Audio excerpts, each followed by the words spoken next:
آپ نے بچے کو اگر ٹریٹمنٹ دی ہے، یورین میں انفیکشن ہے، اس کے بعد آپ نے پھر دوبارہ سے اس کا یورین ٹیسٹ دیکھنا ہے، پھر دیکھنا ہے. ہمارے کلچرز میں تو لوگ جو ہیں وہ دوبارہ آنا نہیں چاہتے، کہتے ہیں ڈاکٹر ایسی اپنی فیسیں منا رہا ہے. پراسٹیٹ کینسر سب سے کامن کینسر ہے مردوں میں اور سب second last cause of death in men. اچھا، کچھ لوگوں کے ساتھ یہ بھی ہوتا ہے کہ ان کا جو بلیڈر ہوتا ہے نا وہ اوور ایکٹیو ہوتا ہے، ہر تھوڑی دیر بعد ان کو ضرورت پڑتی ہے جانے کی، ان کا کنٹرول نہیں اتنا ہوتا. کچھ لوگوں کا بہتا بھی رہتا ہے تھوڑا تھوڑا جو پیشاب ہے. ٹھیک ہے. تو ایسے لوگوں کو کیا اپنی مینجمنٹ کرنی چاہیے؟ ڈائٹ جو بھی ڈائٹ دل کے لیے بہتر ہے وہ ڈائٹ یورینری ٹریکٹ کے لیے بہتر ہے. میں نے خواتین کو ایسی بات کہتے سنا ہے کہ جی وہ میں جو وضو کر رہی تھی تو مجھے بڑی مشکل ہو رہی تھی، دوپٹہ میرا نیچے اتر گیا تو وضو ٹوٹ گیا. اذان کے وقت میں لوگ دوپٹہ سر پہ رکھتے ہیں، کیا یہ ضروری ہے؟ ہاں نہیں، وہی کہہ لیجیے کہ یہ تو بس ایک توہمات ہیں، رسومات ہیں یا سنی سنائی باتیں ہیں، اس کی کوئی حقیقت نہیں. یہ نہیں کہا گیا، وہ تو نماز کے لیے ضرورت ہے کہ نماز میں آپ کا پورا جسم ساتر ہو اور پھر آپ نماز پڑھیں، لیکن وضو کے لیے تو نہیں کہا گیا. جو مسنون غسل ہم کرتے ہیں، کیا اس کے بعد الگ سے وضو کی ضرورت پڑتی ہے؟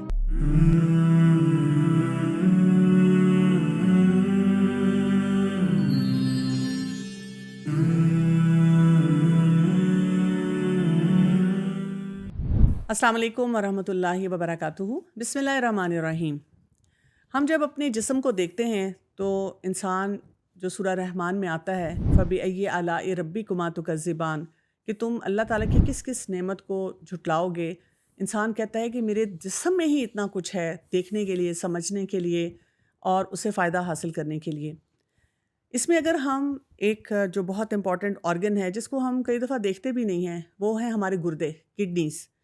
اور کڈنیز کو اگر ہم دیکھیں تو وہ کیا کیا کام ہمارے جسم میں کر رہے ہوتے ہیں. جیسے ہمارے جسم کا جتنا بھی گندا مواد ہے، ویسٹ پروڈکٹ ہے، وہ سارا باڈی سے کڈنی نے نکالنا ہے. ہماری باڈی میں جو فلوئڈس ہیں ان کو بیلنس اس گردے نے دینا ہے. اسی طرح جو مختلف الیکٹرولائٹس ہوتے ہیں ان کا بھی بیلنس ہمارے جسم کو ملتا ہے. بلڈ پریشر کنٹرول میں کڈنیز کا بہت بڑا رول ہوتا ہے. پھر ہم یہ بھی دیکھتے ہیں کہ جو ہمارے جسم میں ریڈ بلڈ سیلز ہوتے ہیں ان کی جو ریلیز ہوتی ہے وہ بھی یہاں سے آتی ہے. اور اسی طرح کیلشیم، جب آپ اپنی بونز کو اسٹرانگ رکھنا چاہتے ہیں اس کا بھی جو لنک ہے ہمارے گردوں کے ساتھ ہے. اور بہت سے افراد ہمیں نظر آتے ہیں جو کہ گردوں کے امراض کے ساتھ رہ رہے ہوتے ہیں، پریشان ہوتے ہیں اور ان کو کئی دفعہ صحیح سلوشنز بھی نہیں ملتے. کوئی ٹوٹکے استعمال کر رہے ہیں، کوئی کہہ رہے ہیں کہ بعد میں علاج کروائیں گے یا دیکھیں گے. تو اس سلسلے میں بھی بات چیت کرنا بہت ضروری ہے. آج میرے ساتھ موجود ہیں ایک یورولوجسٹ، 40 سال کا ان کا تجربہ ہے، US میں ہوتے ہیں اور ابھی پاکستان آئے ہوئے تھے تو میں نے سوچا کہ ہم ان کی ایکسپرٹیز سے اپنی آڈینس کو بھی فائدہ پہنچائیں. نام ہے ان کا ڈاکٹر رضا خان. السلام علیکم ورحمۃ اللہ وبرکاتہ. وعلیکم السلام. تھینک یو سو مچ، آپ نے آج کے اس کے لیے پوڈ کاسٹ کے لیے ٹائم نکالا. یورولوجیکل ایشوز ماشاء اللہ آپ اتنے سال سے پریکٹس کر رہے ہیں اور آپ دیکھ رہے ہیں. میں یہ جاننا چاہوں گی کہ آپ کو کیا لگتا ہے ان یور ایکسپیرینس کہ کس کس طرح کے جو پرابلمز ہیں یورولوجی سے ریلیٹڈ لوگ آتے ہیں اور کیا ان میں سے کچھ ایسی چیزیں آپ کو نظر آتی ہیں وچ آر پریونٹیبل، یعنی اگر ہم کوئی اپنے لائف اسٹائل میں کوئی ایسی چینج کریں، اپنا خیال رکھیں کہ بہت سی چیزوں سے ہم بچ سکیں. دیکھیں جو یورولوجی جو ہے وہ پارٹ آف دی باڈی، تو جنرل پریونٹیو ہیلتھ کیئر جو ہے وہ یورولوجی پارٹ میں بھی ٹھیک ہے ہوتی ہے. تو اگر آپ اچھی لائف اسٹائل کرتے ہیں جس میں خوراک، ایکسرسائز، نیند کا لینا کم از کم 6 سے 8 گھنٹے اور سوشلی انوالومنٹ ہو تو اس کو جنرلی آپ کا باڈی جو ہے ہیلدی رہتا ہے. اینڈ اس میں وہ یورولوجی پارٹ بھی آ جاتے ہیں، کڈنی کے ہو آپ نے مینشن کیا ہے، بلیڈر کے، پراسٹیٹ کے، اور اس میں ہیلپ سب چیز میں ہو جاتی ہے. صحیح. ایک تو پریونٹیو میڈیسن آپ نے کہا یورولوجی کی، اس میں پارٹ آف اٹ جو ہے وہ کڈنی سٹونز ہیں. صحیح. کڈنی سٹونز کافی کامن ہے پاکستان میں بھی، تاکہ کیونکہ گرمی ہے اور ایک سب سے پریونٹیو میڈیسن جو ہے یورالوجی میں فار کڈنی اسٹون، اس کے لیے پانی پینا. میں یہی بات آپ سے نیکسٹ پوچھنا چاہ رہی تھی کہ پانی پینا، میں اکثر لوگوں سے جب پوچھتی ہوں تو وہ کہتے ہیں ہاں جی ہم بہت پانی پیتے ہیں، اور جب پوچھا جائے کہ اچھا کتنا، آپ اگر کوانٹیفائی کر کے ہمیں بتائیں تو پتہ چلتا ہے کہ بڑے فخر سے بتاتے ہیں 3 گلاس 4 گلاس. نہیں، تو کتنی ہائیڈریشن ہونی چاہیے؟ آئی تھنک میرا خیال میں کم از کم 1 سے 2 گیلن ہونی چاہیے. اچھا. تو that something like 5 litre in a gallon. تو پہلے یہ ہے کہ آپ جب ہائیڈریشن کرتے ہیں تو آپ کو فورس کریں. کچھ مہینوں کے بعد آپ کی باڈی اس کو یوز ہو جاتی ہے، تو اس کے بعد آپ کو فورس نہیں کرنا پڑتا. Body ask you to give them more fluid. تو پانی سب سے بہتر ہے، سستا بھی ہے. آپ دوسری چیزیں بھی لے سکتے ہیں، لیکن ہر دوسری چیز میں چائے لے لیں، کافی لے لیں، سافٹ ڈرنک لے لیں، اس میں کانسٹیٹیوشن ہے. واٹر جو ہے نا، پانی سب سے بہتر ہے. اسٹون مختلف قسم کے ہوتے ہیں، 3-4 قسم کے، لیکن بیسک ٹریٹمنٹ اور پریونشن اور ہر قسم کے اسٹون کی ہائیڈریشن ہے، ڈائٹ ہے جس میں گوشت کم کھانا، چینی کم کھانی، نمک کم کھانا.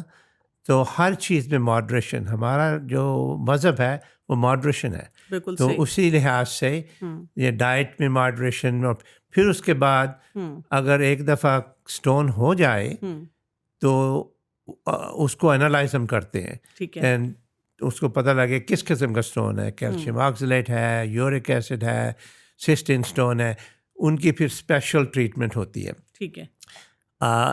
اگر ایک آدمی ایک دفعہ اسٹون بنا لے، اس کو وہ زیادہ ڈینجر میں ہے ٹو میک مور اسٹونس. اچھا. ود ان اس کی باڈی میں بعض لوگ زیادہ کیلشیم ہے، اس کا پیراتھائرائڈ ہارمون کوئی ہوگا، تو ایک دفعہ ایک اسٹون بن جائے تو اس کو زیادہ اسٹون بننے کی چانسز ہیں. ٹھیک ہے. تو ان کو they should keep them in their mind. صحیح. تو اس سے یہ ہے کہ ہائیڈریشن، ڈائٹ.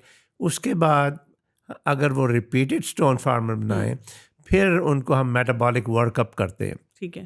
کچھ ایسی بھی کنڈیشنز ہیں جو یعنی کڈنی سے ریلیٹڈ، جس میں ہم، آپ نے ویسے تو کہا نا کہ یعنی کہ 5 لیٹر جو ہے آپ نے پانی پینا ہے کم از کم. تو کچھ ایسی بھی کنڈیشن ہے جس میں اس پانی کے اماؤنٹ کو ریسٹرکٹ کیا جاتا ہے، کم کیا جاتا ہے کہ اب آپ نہیں لیں گے؟ جو لوگ کڈنی فیلر میں ہیں نا، ان کو فلوئڈ ریسٹرکشن کرنی پڑے گی. اور وہ ڈاکٹر کی طرف سے آئے گی یا ان کو میڈیکل ڈاکٹر کی طرف سے آئے گی.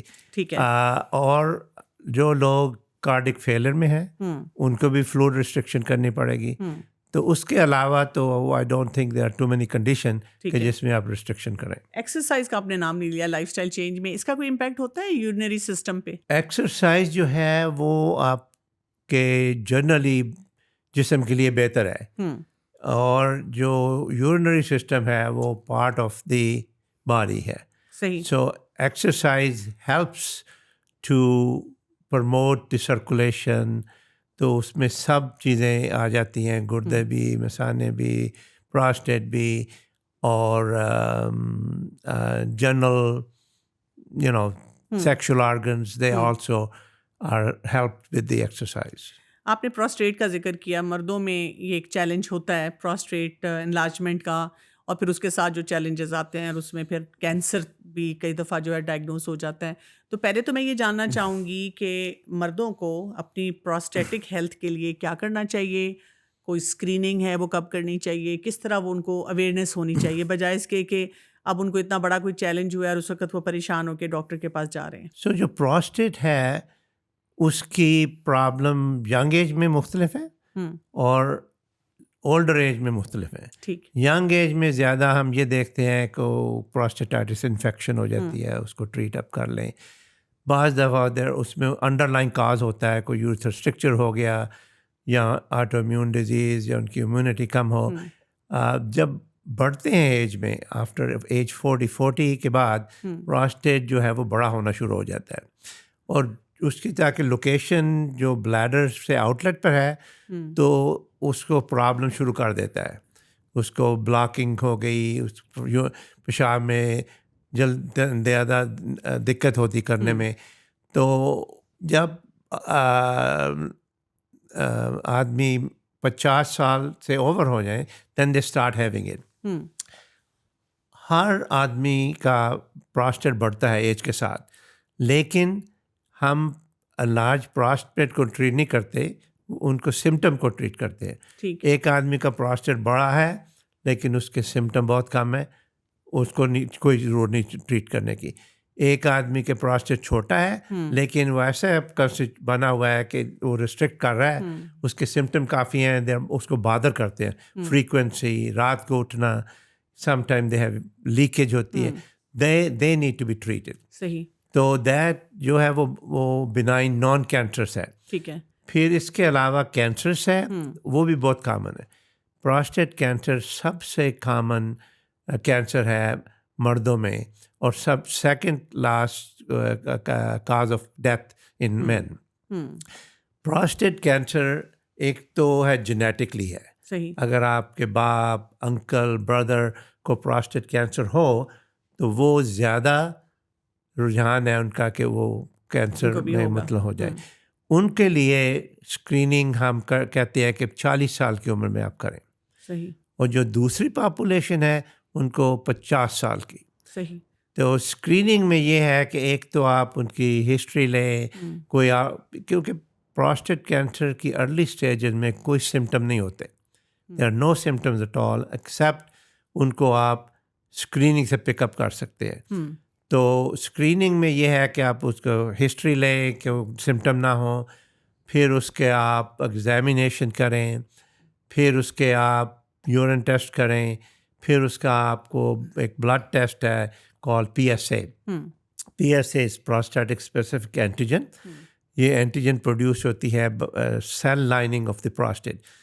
یہ صرف پراسٹیٹ اینڈوتھیلیم سے شروع ہوتی ہے, کوئی اور آرگن PSA نہیں بناتا, لیکن یہ ڈیزیز اسپیسیفک نہیں ہے. PSA بڑھ جاتا ہے لارج پراسٹیٹ میں, انفیکشن ہو پراسٹیٹ کی اس میں بڑھ جاتا ہے, اور کینسر میں بھی. تو جب ہمارے پاس آتے ہیں لوگ تو پارٹ آف دی اسکریننگ جو ہم کرتے ہیں بسائڈس ہسٹری, فزیکل وغیرہ, PSA بلڈ ٹیسٹ, اور بھی ہے ISO-PSA آ رہا ہے, اور ان کا اگر PSA بڑا ہو پھر ان کو ہم ریپیٹ کرتے ہیں just to be sure it's not a lab error. اگر بڑا ہو دین وی ریکمینڈ کہ ان کی پراسٹیٹ کی بائپسی ہونی چاہیے. اچھا, آپ نے یہ چائلڈہڈ جیسے پراسٹیٹک چیلنجز کی بھی بات کی ہے, اس میں نا ایک فیکٹر جو میں دیکھتی ہوں کہ جیسے اگر کوئی کہیں پہ تنگی ہے, کوئی اسٹرکچر ہے, کوئی ایسی چیز ہے, وہ نا پیرنٹ سے مس ہو جاتی ہے اس وجہ سے کہ انہوں نے بچے کو بس پیمپر پہنایا ہوا ہے, اور وہ کافی آگے جا کر پھر جب ان کے کوئی کڈنی ڈیمیج ہوتا ہے یا کوئی اور مسئلہ ایسا آتا ہے تو ان کو پتہ چلتا ہے نا. تو والدین کو ٹھیک ہے وہ پیمپرس پہنا رہے ہیں, اور وہ بچوں کی اس طرح کی چیزوں کو کیسے آئیڈینٹیفائی کرنا چاہیے کہ یعنی کیا ان کو, جیسے ہم عام زبان میں اکثر پیشنٹ کو کہتے ہیں کہ جی آپ یہ ضرور دیکھ لیا کریں کہ جب ایک بیٹا ہے آپ کا تو پیشاب کی دھار جو ہے وہ ٹھیک اس کی جاری ہو, یہ دیکھنا ضروری ہے ایک دفعہ. کہ ایسی اور کوئی انسٹرکشنز وغیرہ ہیں جو کہ پیرنٹس کو دی جا سکتی ہیں؟ وہ عمر پر کرتا ہے. جب بچے چھوٹے ہوتے ہیں تو ان کی یورینیشن ہوتی ہے, لیکیج, پھر بڑے ہوتے ہیں بعض بچوں میں اینجوریسز یا بیڈ ویٹنگ ہوتی ہے, تو وہ تو ہے کافی عمر, تو اس کی ٹریٹمنٹ آپ بیہیویئر تھراپی سے کر سکتے ہیں. ان کو رات کو مڈ نائٹ میں اٹھا کر پیشاب کروا دیں, پھر الارم سسٹم ہے, پھر اس کے بعد دوائیاں ہیں. لیکن ان کا آپ نے بیسک دیکھنا ہے کہ کوئی انڈر لائن کاز تو نہیں ہے, جیسے آپ نے کہا کہ دھار, بیکاز ان میں دے میں ہیو اے اسٹرکچر, ان کو پھر کنجینیٹلی پوسٹیریئر یوتھرل والو ہوتے ہیں بعض دفعہ ان کا کنجینیٹلی اسپائنل کارڈ پرابلم ہوتا ہے, لائک اسپائنا بائیفیڈا ہو گیا, مائلومیننگوسیل ہو گیا, اس میں پھر جو ان کا جو بلیڈر ہے وہ ڈیفیکٹو ہوتا ہے. صحیح. تو اگر تو کافی ان کو پرابلم ہو اینڈ ان کو اگر انفیکشن ہو, کیونکہ بچوں میں انفیکشن کم ہے, اور اگر ہو دین دے شوڈ, ان کو ورک اپ کرنا چاہیے, الٹرا ساؤنڈ سے کریں, یورین ٹیسٹ کریں, تو ان کو ایویلویٹ کریں کہ انڈر لائن کاز تو نہیں ہے. اگر آپ آپ کو مل جائے underlying cause then you have to address that. آپ نے بھی یہ جو بچوں کے لیے کہا کہ بہت زیادہ تھوڑا ویجیلنٹ ہونے کی ضرورت ہے، تو مجھے یاد ہے جب میں اپنی ایک پی جی ٹریننگ کر رہی تھی ادھر اسلام آباد میں، تو مجھے وہ بچہ نہیں کبھی بھی بھولتا کہ وہ ایک ہی ایک بچہ تھا، والدین اس کے کافی بوڑھے ہو چکے تھے، کوئی 14 سال کا بچہ ہوگا، اور وہ اس کے دونوں کڈنیز فیل ہو چکے تھے، افورڈ بھی نہیں کر سکتے تھے، اور بالکل لاسٹ اسٹیج پہ تھا، یوریمک تھا. اور جب میں نے اس کی ساری رپورٹس دیکھی، اتنی بڑی فائلز تھی اس کے پاس، اس میں جگہ جگہ آ رہا تھا کہ یورین میں پس سیلز ہیں، یورین میں انفیکشن ہے، سامہاؤ ہر جگہ مس ہوا ہے. انہوں نے ملٹیپل ڈاکٹرز کو دکھایا ہوا تھا، ملٹیپل جگہوں پہ وہ گئے تھے. مجھے بہت ایک سیٹ بیک سا فیل ہوا، کیونکہ وہ میرا پیشنٹ رہا اس ٹائم پہ، کہ وہ جو میں نے ٹراما ان کا دیکھا مجھے کبھی نہیں بھولتا. اور مجھے ہمیشہ تھا کہ یہ جو یو ٹی آئی ہے، یورینری ٹریکٹ انفیکشن، یہ بہت کامن ہے اوور آل، ہم دیکھتے ہیں. ان کو اوائڈ کیا جا سکتا ہے؟ ایک تو یہ کہ ان کے کازز کیا کیا ہیں اور ان کو اوائڈ کیسے کریں ہم؟ بچوں میں یورینری ٹریکٹ انفیکشن بالکل نہیں ہونی چاہیے، اگر ہے ان کو ورک اپ کریں. ٹھیک. بڑوں میں ہوتی ہے پرٹیکولر فیمیل، لیکن بچوں میں اگر ایک دفعہ بھی انفیکشن ہو، پرٹیکولرلی ٹوائس، ان کو آپ نے ورک اپ کرنا ہے کمپلیٹلی، کوئی انڈر لائن کاز، بیکاز ان کو اگر کاز ہو رہا تو اس کو کڈنی کے بیک اپ ہوتا ہے، ہائیڈرونیفروسس ہوتا ہے، اس سے پھر کڈنی ڈیمیج ہو جاتے ہیں، پھر then they are it's too late because their kidneys are not functioning, then they may need to ہمارے dialysis. ٹیچر نے ہمیں بتایا ہوا تھا کہ ورک اپ میں یہ آئے گا کہ آپ نے بچے کو اگر ٹریٹمنٹ دی ہے، یورین میں انفیکشن ہے، اس کے بعد آپ نے پھر دوبارہ سے اس کا یورین ٹیسٹ دیکھنا ہے، پھر دیکھنا ہے، یعنی ہر 3 مہینے بعد ان کو بار بار بلا کے چیک اپ کرنا ہے. ہمارے کلچرز میں تو لوگ جو ہیں وہ دوبارہ آنا نہیں چاہتے، کہتے ہیں ڈاکٹر ایسی اپنی فیسیں منا رہا ہے. تو اس ورک اپ کی بہت زیادہ ضرورت ہے کہ فالو اپ میں بار بار آیا جائے. بچوں میں ایک دفعہ بھی انفیکشن ہو جائے اور میکسیمم ٹوائس، ان کو ورک اپ ضرور کرنا پڑتا ہے، کیونکہ repeated infection doesn't mean any thing. ایک دفعہ ہو گئی، they should have some reason for it. تو اگر ایک بھی انفیکشن ہو جائے، 2 بھی ہو جائیں، ان کو آپ نے ورک اپ ضرور کرنا. اور بڑوں میں اٹ آل ڈپینڈس. بڑوں میں اگر ہے تو if it is repeated then you need to, اس وقت آپ نے ان کو ورک اپ کرنا ہے. زیادہ کامن کازز کیا ہوتے ہیں بڑوں میں؟ بڑوں میں فیمیل کے انفیکشن زیادہ ہوتا ہے بیکاز ان کی یوریتھرا شارٹ ہے، اٹس کالڈ ہنی مون سسٹائٹس. تو وہ، لیکن اگر ریپیٹڈ انفیکشن ہو تو اس کو آپ نے ورک اپ کرنا ہے، کیونکہ انڈر لائن کاز ہے، ان کو اسٹون ہوگا، کوئی بلیڈر ڈیفیکٹو ہوگا، ایمٹی بلیڈر نہیں کرتے ہوں گے. اور جب مردوں میں جب بوڑھے ہو جاتے ہیں، بوڑھے سے مطلب مڈل ایج کے بعد، ان کے آؤٹ لیٹ obstruction ہو جاتی ہے پراسٹیٹ سے، سم ٹائم ان کے پاس اسٹرکچر اسکار ٹیشو ہوتا ہے. تو وہ جب بھی ان کو ریپیٹڈ انفیکشن ہو، it's not normal. Work up کریں. اگر کوئی آپ کو کاز نہ ملے، پھر دین آپ کو اس کو ویجیلنٹ ہونا ہے، you have to watch them اور ٹریٹ کریں. صحیح. اچھا، کچھ لوگوں کے ساتھ یہ بھی ہوتا ہے کہ ان کا جو بلیڈر ہوتا ہے نا، وہ اوور ایکٹیو ہوتا ہے، ہر تھوڑی دیر بعد ان کو ضرورت پڑتی ہے جانے کی، ان کا کنٹرول نہیں اتنا ہوتا. کچھ لوگوں کا بہتا بھی رہتا ہے تھوڑا تھوڑا جو پیشاب ہے. تو ایسے لوگوں کو کیا اپنی مینجمنٹ کرنی چاہیے؟ یہ ڈپینڈ کرتا ہے کہ کون ہے. فیمیلز میں اوور ایکٹیو بلیڈر کافی کامن ہے، پرٹیکولرلی اولڈر ایج میں. تو اس کا کاز موسٹلی نیوروجینک ہے، اور اس کے لیے آپ نے ایک تو بیہیویئر تھیری آپ دے دیں، لیکن ان کے لیے میڈیسن دینی پڑتی ہے. اینٹی اسپازمیٹکس جو بلیڈر کو ریلیکس کرتی ہے، اور اس سے وہ ارجنسی لیکیج جو ہے نا کم ہو جاتا ہے. یہ جو بچے پیدا ہوتے ہیں اس کی وجہ سے بھی بلیڈر کے اوپر کوئی اثر آتا ہے؟ بچے پیدا ہونے سے ان کو اسٹریس انکانٹیننس ہوتا ہے. اس سے یہ ہے کہ پیلوک فلور ویک ہو جاتا ہے اینڈ بلیڈر تھوڑا ڈسینڈ کرتا ہے.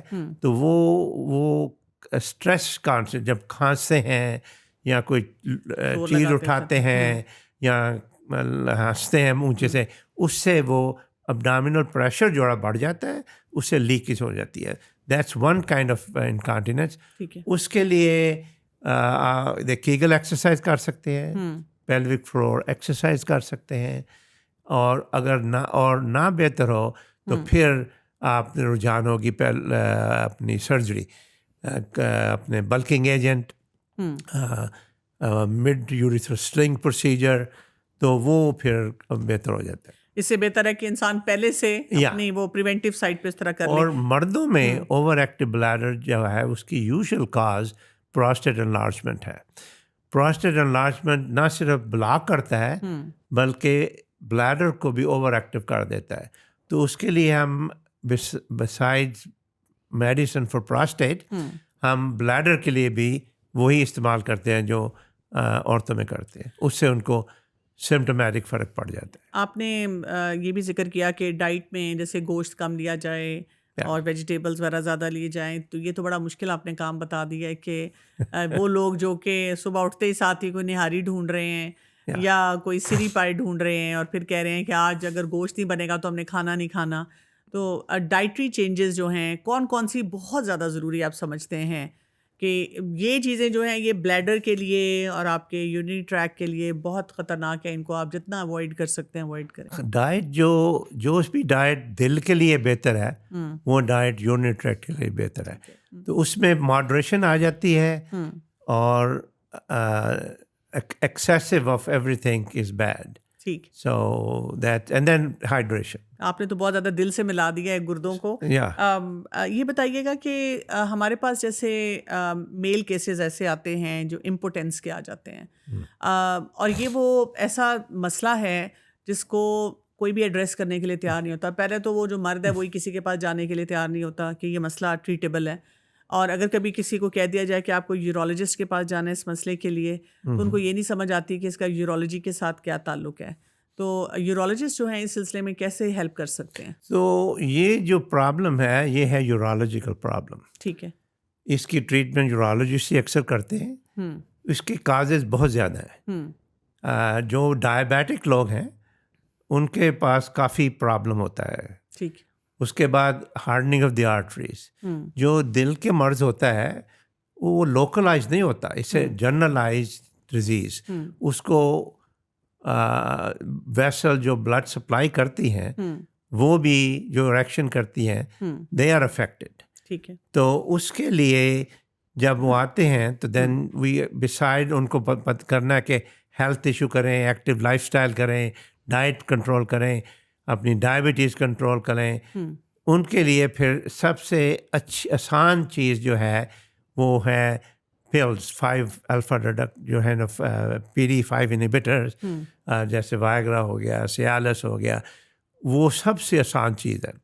اگر وہ لیں اس سے ان کو ہیلپ ملے، that's all they basically need beside life style changes. اگر وہ نہ ہو تو اس کے بعد اور چیزیں آ جاتی ہیں، جا کے ویکیوم ہو گیا، پھر انٹرا یوریتھرل میوس ہو گیا. یعنی کہ علاج موجود ہے، علاج موجود ہے، اس کے مختلف سٹیپس بھی ہیں. ڈیفینیٹلی موجود ہے. پھر اس کے آپ کو لگتا ہے کہ آپ کیونکہ یو ایس میں پریکٹس کرتے ہیں، کیونکہ یہاں پہ تو میں نے آپ کو بتایا نا کہ یہ مردانگی کے خلاف سمجھا جاتا ہے کہ کوئی جائے اور جا کر علاج کروائے، لیکن جیسے آپ یو ایس میں پریکٹس کرتے ہیں تو آپ کو لگتا ہے کہ وہاں پر بھی اس طرح کے چیلنج ہوتا ہے کہ مرد حضرات ریلکٹنٹ ہیں کہ ہم علاج نہیں کروائیں گے؟ Well, I think men feel that way sometime, but eventually they are the one who come because that concerns them. تو جو پرابلم ہے یہ سائیکولوجیکل بھی ہو سکتا ہے اور فزیکل بھی ہو سکتا ہے. سائیکولوجیکل میں ہوتا ہے if they are under tension, as you mentioned, depression, or if they are taking some other kind of medication, anti-hypertensive جو ہے blood pressure کی, that can affect them sometime. Smoking is also one of the major cause of the problem for them to this. بالکل، یہ تو اس میں بہت زیادہ ہے. So stopping smoking will help them definitely. Stress factor جو ہے وہ کتنا امپیکٹ کرتا ہے یورولوجیکل سسٹم کو؟ اسٹریس یہ ہے کہ اسٹریس کے ساتھ آپ کو ڈپریشن بھی سب ہو جاتی ہے کبھار. تو اس سے یہ ہے کہ وہ سائیکولوجیکلی افیکٹ ہوتا ہے. اس سے they can have problem with voiding, frequency ہو جاتی ہے. آپ نے دیکھا جب امتحان کا وقت آتا ہے تو you have more frequency of voiding, تو اس میں ہو جاتا ہے. Then they develop problem with erection اور سیکشل ایکٹیویٹی. تو اگر آپ اسٹریس کو ڈیل اچھی طرح کریں، I think you get lot of issues out of it. آپ کے پاس جب پیشنٹس آتے ہیں اوور آل اتنے سالوں میں جو آپ پریکٹس کر رہے ہیں، تو آپ کو کیا لگتا ہے کہ لوگوں کے کیا کیا متس ہیں؟ یعنی کئی چیزیں ہوتی ہیں ان کو سن کے بار بار آپ سن رہے ہیں، وہ پیشنٹ آپ کو بار بار اسی طرح سے بتا رہا ہے، اور انسان سر پکڑ لیتا ہے کہ بھئی دس از ناٹ دا فیکٹ، ایسے نہیں ہیں. تو متس آپ کو نظر آتے ہیں کچھ یورولوجی سے ریلیٹڈ کہ لوگ انہی کے ساتھ رہ رہے ہیں اور تباہی کر رہے ہیں اپنے سسٹم کی؟ آئی تھنک اگر میں مت تو نہیں کہوں گا، میں اس کو اگنورینس کہوں گا. بعض لوگ اگنور کرتے ہیں تو اس سے پھر پرابلم بڑھتا جاتا ہے. انسٹیڈ آف اس کو ارلی آپ کیچ کریں تو اس کو ٹریٹمنٹ آپ بہتر دے سکتے ہیں اور افیکٹو کس قسم کی اگنورنس ہوتی ہے؟ اگنورنس یہ ہے کہ سمٹم آپ اگنور کرتے ہیں. ٹھیک ہے، وہ کہتے ہیں کہ ٹھیک ہے جب میں بوڑھا ہو گیا تو پیشاب زیادہ آنے لگا ہے تو کوئی حرج نہیں، اس سے normal sequence.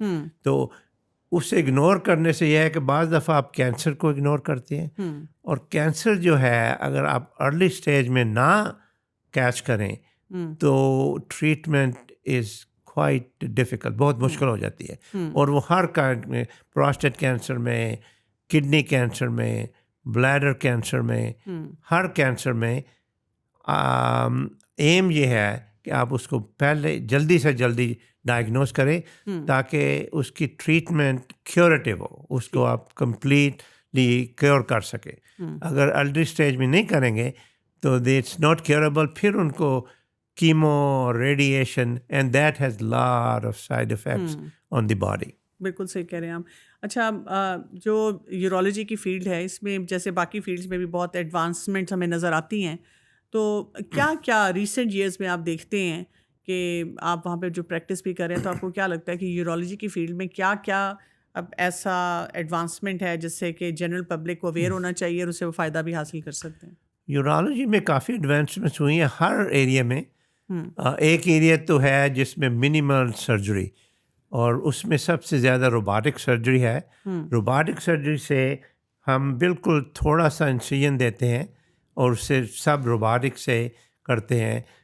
Prostate cancer, kidney cancer, kidney کو پارشلی ساری کڈنی کو نکالنے کے بجائے آپ صرف ٹیومر کو نکال لیں پارٹلی.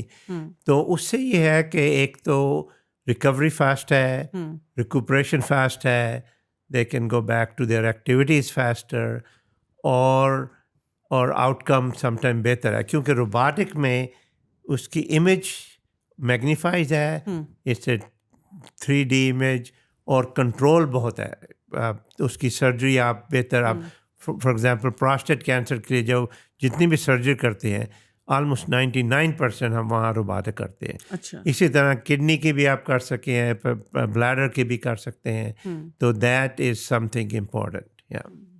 اس کے بعد ایڈوانسز کینسر میں کافی ایڈوانسز ہوئی ہیں، نئی دوائیاں نکلی ہیں جو زیادہ افیکٹو ہیں، اور ریڈیشن کے جو میتھڈ ہیں وہ بہتر ہو گئے ہیں.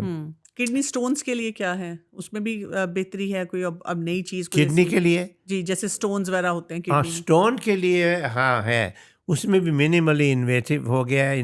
بلکہ بڑا کٹ لگانے سے ہم تھوڑا سا سوراخ کر کے کڈنی اپروچ کرتے ہیں، وہاں سے اسکوپ ڈال کے بریک کر کے سٹون کو نکال لیتے ہیں. تو it's a very minimal procedure instead of doing a big surgery. Thank you so much, جزاک اللہ خیر. ہمیں یہاں پہ بات یہ سمجھ آتی ہے، جیسے میں نے آپ سے پہلے کہا تھا کہ گردے جو ہیں وہ ہمارے، اور پورا جو سسٹم ہے یورینری ٹریک کا، یہ بہت امپورٹنٹ سسٹم ہے اور ہمارے جسم میں یہ بہت اہم کام کر رہا ہوتا ہے. اور اس کی حفاظت اگر آپ دیکھیں کہ جو پورے جسم کے لیے ہمیں کرنا ہے وہی گردوں کے لیے کرنا ہے، تو ہم نے اپنے یورینری ٹریک سسٹم کو بھولنا نہیں ہے. ایک تو یہ اسپیکٹ ہے جو کہ میڈیکل ہے، لیکن ایک اور بھی اس کا اسپیکٹ ہے جو ہم اپنے دین کے حساب سے دیکھتے ہیں، کیونکہ ہمارے دین میں طہارت اور یہ جو پیشاب سے ریلیٹڈ مسئلے مسائل ہیں اس میں لوگ بہت گھرے رہتے ہیں کہ کب غسل کرنا ہے، کب نماز پڑھ سکتے ہیں، کب ہم نے وضو کرنا ہے، اور ان مسائل کو جاننا اور سمجھنا بھی بہت زیادہ ضروری ہے. اور اس کے لیے ہم چلتے ہیں اپنے اگلے مہمان کی طرف. ڈاکٹر سہیل حسن صاحب اس وقت میرے ساتھ موجود ہیں. انہوں نے 40 سال دعویٰ اکیڈمی انٹرنیشنل اسلامک یونیورسٹی میں اپنی سروسز دیں. اس وقت کرنٹلی جو ہیں شفا تعمیر ملت یونیورسٹی میں سیرہ چیئر ہیڈ ہیں. فیصل مسجد میں خطابت کے جو فرائض ہیں وہ بھی انجام دیتے ہیں، اور یہ اپنے وقت کے اس وقت بہت بڑے اسکالر ہیں. لوگ ان سے کنسلٹیشن بھی لیتے ہیں کہ جیسے کوئی مسئلے مسائل ہوں. تو آج ہم طہارت سے ریلیٹڈ جو مسئلے ہیں اس پہ ان سے بات کریں گے. السلام علیکم ورحمۃ اللہ وبرکاتہ. السلام ورحمۃ اللہ وبرکاتہ. سر، طہارت کی جب ہم بات کرتے ہیں، آپ دیکھیں یہ ہمارے لیے ایک المیہ بھی ہے مسئلہ بھی ہے. جب بھی ہم مسلمانوں کو دیکھتے ہیں تو کیا ان کے گھر، ان کی شاہراہیں، اسی طرح ہم اگر ان کے باتھ روم دیکھ لیں یا اوور آل پارکس ہیں، ہمیں کیوں ایسی فیلنگ آتی ہے کہ مسلمان جو ہیں جہاں پہ انہوں نے اور بہت سی چیزوں کو مس آؤٹ کر دیا، تو طہارت کے معاملے میں بھی وہ بہت زیادہ آپ سمجھ لیں اگنورینٹ ہوتے جا رہے ہیں. ان کو سمجھ ہی نہیں آ رہی کہ یہ کتنا امپورٹنٹ فیصلہ ہے جو ہم نے اپنی زندگی میں کرنا ہے. جی ہاں، بالکل صحیح کہا آپ نے کہ اسلام نے قرآن اور حدیث، پھر نبی کریم صلی اللہ علیہ وسلم کی سیرت، صحابہ کرام کی سیرت، ان تمام سے یہی بات معلوم ہوتی ہے کہ جو اسلام نے جن چیزوں پہ زیادہ زور دیا ہے، اہمیت دی ہے اور بار بار اس کا ذکر کیا ہے، وہ ہے یہی پاکیزگی، صفائی، نظافت. اور جبکہ نبی کریم صلی اللہ علیہ وسلم نے یہ فرما دیا کہ الطہور شطر الایمان، کہ یہی پاکیزگی جو ہے وہ ایمان کا نصف حصہ ہے. اس سے معلوم یہی ہوا کہ یہ عبادات وہ نصف ہے اور یہ نصف ہے. اب ایک طرف عبادات میں دیکھ لیجئے کہ کتنے آپ کے پاس وہ عبادات ہیں. سب سے بڑی نماز ہے، اور نماز کے لیے وضو لازمی ہے، پاکیزگی لازمی ہے کہ انسان کا جسم بھی پاک ہو، وہ جگہ بھی پاک ہو، اور پھر وہ کپڑے بھی پاک ہوں، تو پھر وہ نماز پڑھ سکتا ہے. اور پھر وہ وضو کرے گا، غسل کی ضرورت ہو غسل کرے گا، اور اس کے بعد ہی پھر اس کی نماز یہ قبول ہوگی. اگر یہی چیز پوری نہیں ہے تو نماز بھی پوری نہیں ہوگی اور نماز یہ قبول نہیں ہوگی اللہ کے ہاں. تو لہذا پھر یہ اس کا حکم دیا گیا کہ پوری طرح انسان پاکیزہ ہو کے ہی اپنی عبادت کر سکتا ہے، ورنہ اس کی عبادت اللہ کے ہاں قبول نہیں ہوتی ہے.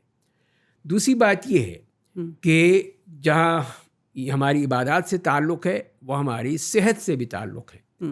صحت میں بھی یہی ہے کہ وہ چیز جو ہے جس میں ہم برتن میں کھانا کھا رہے ہیں، یا جو انوائرمنٹ ہے ہمارے گھر کی، کچن کی، اس میں بھی صفائی کا پوری طرح لحاظ رکھا گیا. یہاں تک کہہ دیا گیا کہ جب تم رات کو سونے لگو تو برتن بھی ڈھانپ دیا کرو. ڈھانپنے کا حکم دیا گیا. وہ تو اس حوالے سے کہا گیا کہ وہ شیطان اس میں جو ہے وہ اس کو خراب کرنے کی کوشش کرے گا.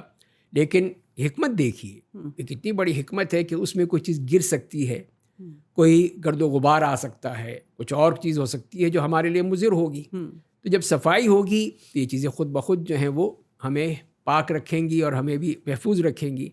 اسی سے پھر معلوم یہ ہوا کہ ایک مسلمان کے لیے اس کی پوری رہن سہن میں پاکیزگی، اس کے لباس میں پاکیزگی، اس کے ذہن میں، دل میں وہ پاکیزگی. تو یہ طہارت تو ایسا جز ہے جو کہ اسلام میں کسی صورت میں بھی مسلمان سے علیحدہ ہو ہی نہیں سکتا ہے. آپ سے میں یہ جاننا چاہوں گی نا کہ جیسے وہی بات ہے کہ کئی دفعہ کچھ لوگوں کی عادات اتنی پکی ہوتی ہیں، بڑی بڑی گاڑیوں میں جا رہے ہوں گے، بڑے پڑھے لکھے لگ رہے ہوں گے، لیکن وہ کیا کریں گے کہ اپنا شیشہ کھولیں گے اور اپنی گاڑی کو صاف رکھیں گے، باہر کچھ پھینک دیں گے. بچوں کو یہ سکھانا طہارت کے جو یعنی کچھ بھی جو اہم ہیں، رکن ہیں، وہ بتانا ہر سٹیج پہ کتنا ضروری ہے. آپ کو لگتا ہے کہ والدین اس کے معاملے میں اتنے اویئر ہیں، ان کو اس اہمیت کا احساس ہے کہ جہاں ہم اپنے بچے کی نماز کی فکر کر رہے ہیں یا اسکولنگ کی فکر کر رہے ہیں یا یہ فکر کر رہے ہیں کہ جی ان کا بیہیویئر ایسا ہو کہ جب بھی کوئی دیکھے تو بڑا امپریس ہو جائے کہ ہم کتنی اچھی پیرنٹنگ کرتے ہیں، تو وہ اس بات میں کنسرنڈ ہوتے ہیں کہ بچوں کو طہارت صحیح سکھانی ہے؟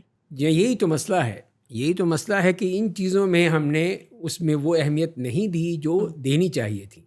ہمارا دین تو یہ کہتا ہے، جیسے نبی کریم صلی اللہ علیہ وسلم نے فرمایا کہ بچے جب 7 سال کے ہو جائیں تو ان کو نماز کا حکم دو. تو اس کا مطلب ہرگز یہ نہیں ہے کہ آپ ان کو سیدھا کھڑا کر دیں مصلی پر. یقینی ہے کہ اس سے پہلے آپ اس کی طہارت کے احکام بتائیں گے کہ تم واش روم جاتے ہو، تمہیں اپنی قضاء حاجت کرتے ہو تو تم نے کیا کرنا ہے، کس طرح کرنا ہے، پھر تم نے وضو کرنا ہے، پھر وضو کر کے پھر تم نے نماز پڑھنی ہے. تو یہ کس کی ذمہ داری ہے؟ یہ والدین کی ہے، اور سب سے زیادہ ماں کی ہے. صحیح کہ ماں وہ اپنے بچے کو یہ تمام چیزیں سکھائے، اور شروع سے کہ کتنے ہی لوگ ہیں جو کہ بچپن ہی سے بچوں کو ان چیزوں کی عادت ڈال دیتے ہیں. صفائی کی ہے کہ کوئی چیز بھی ہے کہ تم نے ڈسٹ بن میں پھینکنی ہے، اس طرح نہیں پھینکنی کہ یہاں پھینک دی وہاں پھینک دی. تو جب بچے کو ہی عادت ڈالیں گے صفائی کی تو بچہ صاف رہے گا. اچھا، اس بچے کو کیسے عادت ڈالیں گے جس کو ہم 4 5 سال تک صرف پیمپر پہنائے رکھتے ہیں کہ آپ نے یہ تو سکھا دیا کہ ڈسٹ بن میں کوئی چیز ڈال دینی ہے، لیکن یہ کہ وہ جو جسمانی طہارت ہے آپ کی, بالکل وہ جو نجاست ہے جو آپ کے اس پیمپر میں کتنے دیر کے لیے رہتی ہے, اور اب ہم سائنٹیفکلی بھی دیکھ رہے ہیں, میڈیکلی بھی اب کہا جاتا ہے کہ اس سے بہت سی بیماریاں جو ہیں وہ بڑھتی چلی جا رہی ہیں بچوں میں بھی. تو اس کے بارے میں آپ کیا کہیں گے کہ کیا کرنا چاہیے والدین کو؟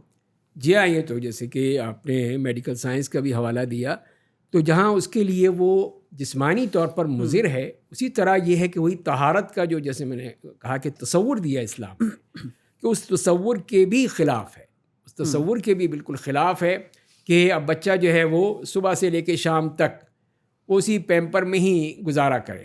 تو اس سے کیا ہوگا؟ ایک یہ ہوگا کہ وہ اس طہارت کا اس کے اندر وہ اہمیت اور احساس ختم ہو جائے گا. جی, کس سے کیا ہوتا ہے, یعنی چاہے وہ لاشعور میں ایک چیز بیٹھ جائے گی کہ سارا دن تو میں بندھا ہوا ہوں اسی میں ہی, تو اب اسی میں ہی ساری وہ قضاء حاجت ہو رہی ہے اس کی, تو اب اس کو احساس ختم ہو گیا. احساس اسی وقت ہوتا ہے جیسے کہ ہم بچپن میں دیکھتے تھے کہ مائیں جو ہیں وہ کپڑا باندھتی تھی بچے کے لیے, اور جیسے ہی وہ ہوا فوراً اس کو اتارا, صاف کیا, دھلایا, اور پھر اس کو نیا کپڑا باندھ دیا.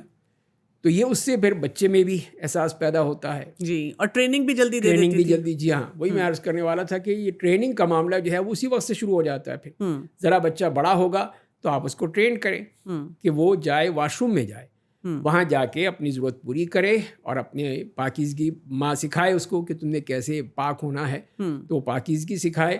تو یہ پھر اس کی نماز کے لیے ایک بہترین ذریعہ ہوگا اس کی طہارت سکھانے. صحیح بات ہے. آپ نے یہی بتایا نا کہ اس بچے کو ٹریننگ دی جائے. ہماری یہ بھی ٹریننگ مجھے لگتا ہے کہ بہت کم ہے, کہ جیسے جو واش روم کا استعمال ہے. جی ہاں, ہم لوگ جب پبلک پلیسز پہ جاتے ہیں تو ہم دیکھتے ہیں کہ واش رومز کی وہ حالت ہوتی ہے کہ ان کو استعمال نہیں کیا جا سکتا. ایون اگر آپ کہیں پہ باہر جانے لگیں اور اگر آپ کو لگتا ہے کہ اس فلائٹ میں سارے مسلمان بیٹھے ہوئے ہوں گے, تو فکر یہ ہوتی ہے کہ واش روم اگر جانے کی ضرورت ہے تو جلدی ہو آئیں, کیونکہ اس کے بعد اس کی وہ حالت نہیں رہتی. یہ ہمارا مائنڈ سیٹ کیوں ہے؟ آپ دیکھیں اسی وجہ سے بہت سے ایسے لوگ جو ہوتے ہیں جو دین کی طرف آنا بھی چاہتے ہیں, وہ حالات یہ دیکھتے ہیں کہ جی کیا مسلمان کر رہے ہیں گراؤنڈ ریالٹی پہ, ہمارا دین ہمیں کیا بتا رہا ہے, کیا سکھا رہا ہے, اور ہم کیا کر رہے ہیں, تو وہ بہت پیچھے ہو جاتے ہیں اس سے. اس مائنڈ سیٹ کو کیسے ٹھیک کیا جائے؟ اب وہ اصل چیز تو وہی ہے کہ تو تعلیم اور اس کے ساتھ تربیت.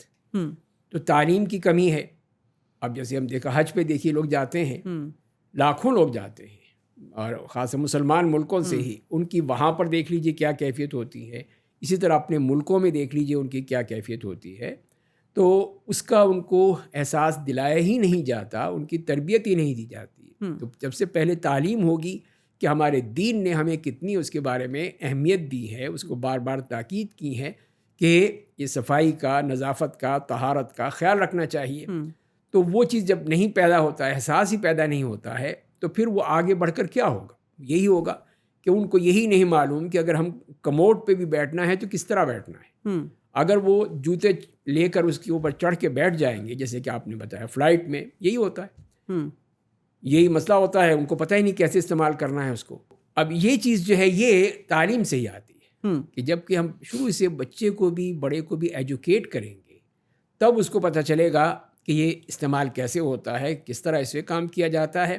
تو ہمیں بڑے افسوس سے یہ کہنا پڑتا ہے کہ جو غیر مسلم ممالک ہیں جی, اس میں خاص طور پہ بچوں کو شروع ہی سے اس بات کی تربیت دی جاتی ہے, ٹریننگ دی جاتی ہے, اس کو تاکید کی جاتی ہے کہ تم نے کس طرح صفائی کا خیال رکھنا ہے, اپنے واش روم میں بھی, گھر میں بھی, اسکول میں بھی, راستے میں بھی, سب جگہ پہ اس کا صفائی کا خیال رکھنا ہے. تو وہ علاقے بالکل صاف ستھرے ہوتے ہیں, کہیں آپ کو کوئی گندگی نہیں ملے گی. ابھی میں پڑھ رہا تھا, ایک صاحب نے سری لنکا کا ہی لکھا ہے کہ میں اتنا عرصہ وہاں پہ گھومتا رہا, وہاں مجھے کہیں پہ بھی کسی جگہ پہ بھی کوئی بھی اس طرح کا ایک تنکا بھی نظر نہیں آیا, یا ٹیشو پیپرز پڑے ہوئے ہوں یا گندگی پڑی ہو, کوئی چیز نظر نہیں. تو یہی ہے کہ ایک بطور قوم اس طرح ایک قوم بن جانا وہ اسی وقت ہے کہ جب ان کو تعلیم دی جائے گی, اور تعلیم میں یہ چیز سکھائی جائے گی. ہم تعلیمی طور پر تو سکھا دیں گے کہ الطہور و شطر الایمان, لیکن عملاً جب نہیں کروائیں گے تو کیا فائدہ ہو. اور رول ماڈلز بھی نظر نہیں آتے, رول ماڈلز بھی نظر نہیں آئیں گے. یہ بات بھی صحیح ہے آپ کی. اچھا, ایک طرف تو ہمارا طہارت کا یہ حال ہے کہ ہم دیکھتے ہی نہیں کہ کیا کرنا چاہیے, اور دوسری طرف ہم یہ دیکھ رہے ہیں کہ اگر کوئی بیماری آ جاتی ہے, یا جنرلی بھی ہم کئی دفعہ ایسے الجھ جاتے ہیں اور اتنا زیادہ طہارت کے بارے میں سوچتے ہیں کہ وہ سوچتے سوچتے ہمیں لگتا ہے کہ ہمارے اندر ناپاکی کی ایسی کیفیت آ چکی ہے کہ نہ ہم نماز پڑھ رہے ہیں، بالکل، نہ ہم کوئی عبادت کر رہے ہیں.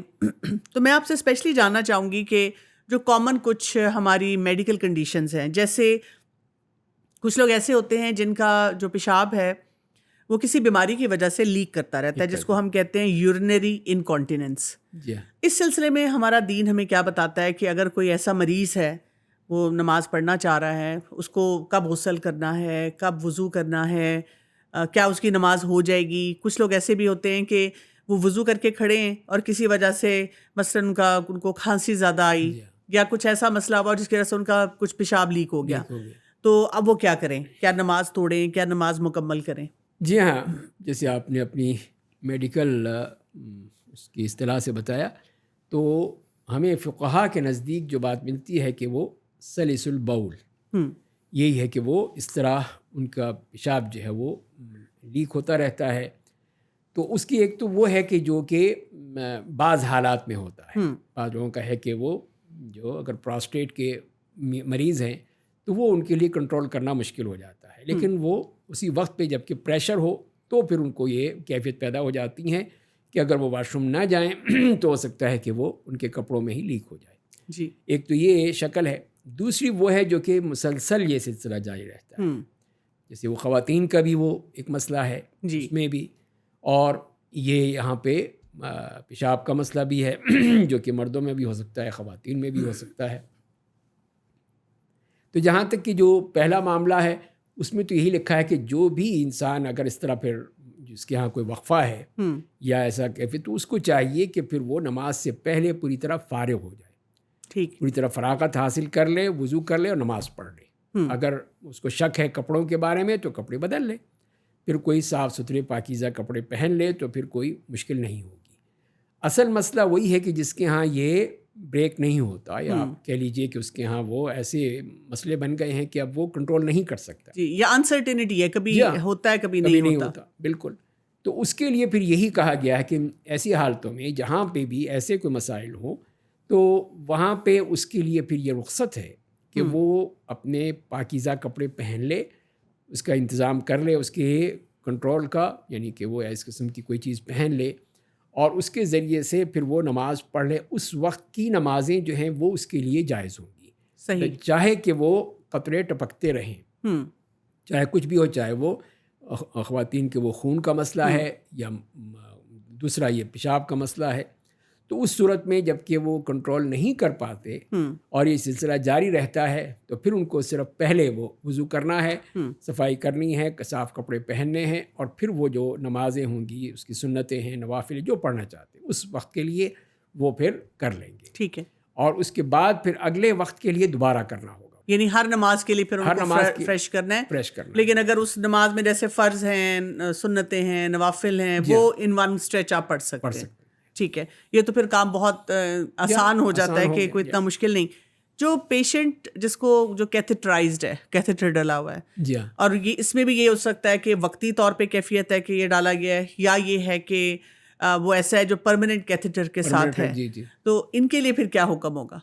ہاں، ان کے لیے بھی وہی حکم ہے کہ وہ چیز جو ہے لگی وہ تو ایک کہہ لیجیے علاج ہے، اس کے لیے کیا جا رہا ہے نا، جی، وہ اس کی وجہ سے انتظام کیا گیا ہے. اب اس میں نہ اٹھنا جانا وہ مشکل ہے، وہ اپنے بیڈ پہ ہی ہوگا. جب بیڈ کے اوپر ہی ہے تو وہاں پہ اگر وہ وضو کرایا جا سکتا ہے تو وضو کرا لیا جائے، اگر نہیں کرایا جا سکتا ہے تو تیمم کرا لیا جائے، اور وہ اسی طرح وہیں پر ہی اگر وہ رخ کر سکتا ہے قبلہ کی طرف تو قبلہ کی طرف رخ کر کے وہ اسی طرح اپنے بیڈ پہ اسی حالت میں ہی جیسے کہ ہے، جیسے آپ نے بتایا، اسی حالت میں ہی پھر وہ نماز پڑھ لے گا. اس کے لیے نہیں کہا جائے کہ نہیں اس کو یہ پہلے نکالے جائیں، سب چیزیں نکال کے پھر اس کو واش روم جائے اور پھر وضو کرے. تو یہ وہی ہے کہ جو رخصت ہے وہ تو نہیں ملی اس کو. بالکل.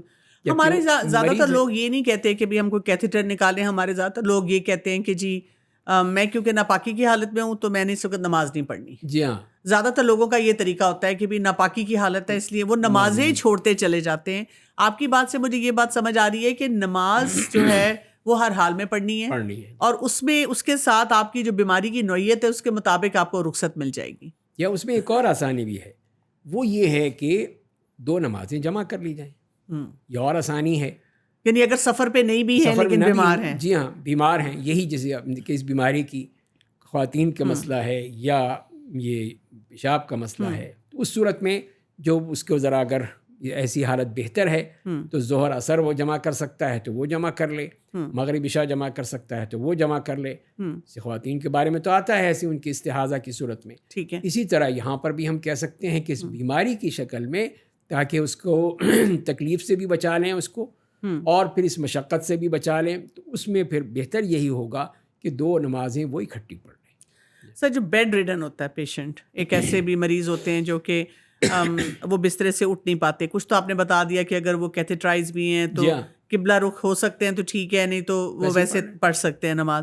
لیکن کبھی کبھی یہ بھی ہو جاتا ہے کہ وہ اوور آل طہارت وہ محسوس نہیں کر رہے ہوتے. کبھی کسی کا کوئی بیڈ سور بھی ہے یا لگاتار بسترے پہ ہیں, ان کو لگتا ہے کہ وہ میں صرف اسپنجنگ کی جاتی ہے, وہ بار بار یہ شکوہ سا کر رہے ہوتے ہیں کہ اب ہم پاک نہیں ہیں. اور خاص طور پہ ایسے افراد جن کو بہت عادت رہی ہو کہ وہ اپنی پاکی کا خیال رکھتے ہیں, تو ان کے لیے کیا حکم ہوگا, ان کے لیے کیا آسانی ہے, ان کو کیسے ان اے وے جسے میں کہہ سکتی ہوں نا ری ایشور کیا جائے, تسلی دی جائے. ساتھ ان کا جو کیئر ٹیکر ہوتے ہیں ان کو بھی لگتا ہے کہ پتہ نہیں ہم ان کی نجاستوں کو دیکھ رہے ہیں, ہینڈل کر رہے ہیں, تو ہماری پاکی ناپاکی کا کیا ہوگا, کیا ہمیں کو غسل لینا ہوگا ان کے ساتھ ان کا خیال رکھتے ہوئے, یا کیا کریں گے؟ جی ہاں, اس میں بھی اسی طرح ہی ہے, معاملہ وہیں پر ہی آ جاتا ہے کہ جب کہ ان کے یہ جو تمام حالتیں ہیں اس میں وہ نارمل نہیں ہیں. جی. پہلی بات کہ وہ ایسی صورت میں ہیں جب کہ وہ ابھی بیڈ سے نہیں اتر سکتے. مثال کے طور جیسے آپ نے کہا کیتھیڈرل لگی ہوئی ہے یا کوئی وہ ان کو کوئی اور چیز دی جا رہی ہے, مختلف قسم کے ہو سکتے ہیں بیماریاں ہیں. تو اب یہ تو پہلی بات ہے کہ یہ ایک وہم ہے کہ آپ ناپاک ہیں. یہ وہم کو نکالنا ہوگا کہ وہ یہ ہے کہ اگر صفائی ہو گئی, پاکیزگی ہو گئی, جیسے بھی ہوئی تو وہ اب پاک ہے.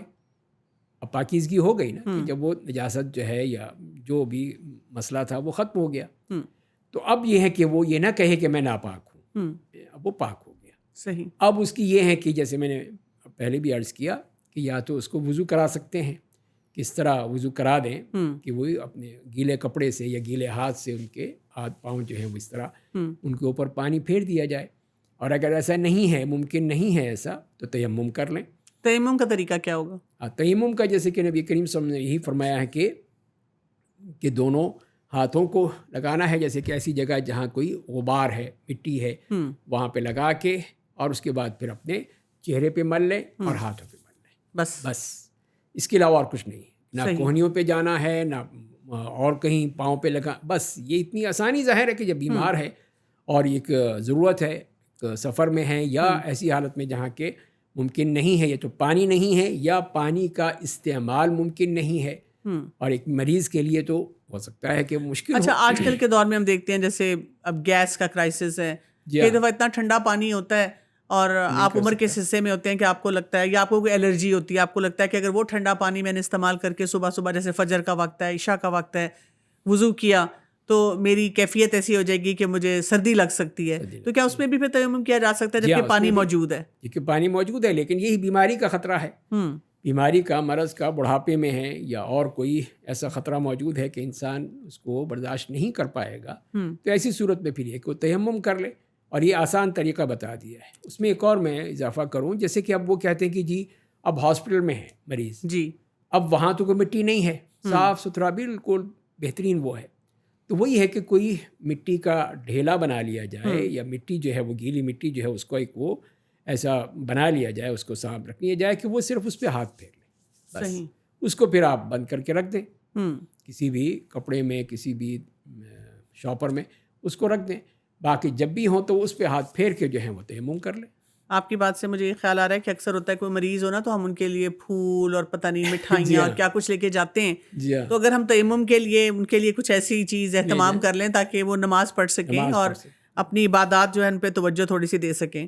اچھا, کبھی کبھی یہ بھی ہوتا ہے کیونکہ پیشاب کے لوگوں کو بہت مسئلے ہیں, جیسے فرض کریں کہ ویسے تو آپ کو کوئی اتنا نہیں مسئلہ, لیکن آپ کا ویسے بلیڈر آپ کو فیل ہوتا ہے تھوڑا ویک ہے, مثلاً آپ شادی پہ گئے ہیں, کوئی پارٹی پہ گئے ہیں اور اب نماز کا بھی وقت آیا, باوضو ہی گئے ہوئے تھے, اب آپ کو فیل ہو رہا ہے کہ شاید تھوڑا سا مجھے لگ رہا ہے کہ تھوڑا پیشاب میرا نکل گیا, کچھ ایسا پریشر آیا, اب وہاں پہ وہ انسان کیا کرے؟ مطلب اگر اس کو ایسا محسوس ہوتا ہے وہ ایسی جگہ پہ موجود ہے جہاں سے اب نماز کو پوسٹ پون کرے گا، یا یہ کہ اب طہارت کیسے حاصل کرے گا؟ جی ہاں، وہاں پہ ظاہر ہے کہ اب اس کے لیے جہاں پہ اس طرح کا پریشر آ رہا ہے تو اس صورت میں یہی کوشش کرنی چاہیے کہ پھر وہ کوئی جگہ دیکھے. اگر وہاں کوئی واش روم ہے جی تب تو ٹھیک ہے، اس کے لیے آسانی ہو گئی ہے کہ وہاں پہ جا کے فراغت حاصل کر لے اور پاکیزگی حاصل کر لے تو آسانی ہو جائے گی. دوسرا یہ مسئلہ ہوتا ہے جیسے کہ آپ نے ذکر کیا کہ ایسی کوئی بیمار ہیں، جیسے عموماً یہ ہے کہ جیسے میں نے دیکھا ہے کہ پروسٹیٹ کے جو مسائل ہوتے ہیں اس کی وجہ سے یہ چیزیں بہت ایسے مسائل پیدا ہو جاتے ہیں. تو اس میں پھر یہی ہے کہ وہ کوشش کریں پہلے کہ گھر سے نکلنے سے پہلے پوری طرح فراغت حاصل کریں، کہیں بھی جانا ہو کچھ کرنا ہو تو اس صورت میں ایسا جب بھی محسوس ہو تب بھی کوشش کریں کہ وہ اس سے جلد از جلد جائیں اور جا کے اپنی ضرورت پوری کریں. تو اس طرح کرنے سے پھر وہ ہو جائے گا. اب اگر مسئلہ یہ اس وقت پیدا ہوتا ہے کہ جب وہ وہاں پہ لیکیج ہو جاتی ہے کہ جب پہنچتے پوچھتے بھائی کہاں ہے جگہ ہے، کوئی واش روم بتاؤ، مجھے یہ جگہ بتاؤ، کچھ بتاؤ، تو پھر وہ اتنے میں وہ مسئلہ اس کا خراب ہو جاتا ہے. تو پھر یہی ہے کہ پھر اسے وہی کپڑے دھونے ہوں گے.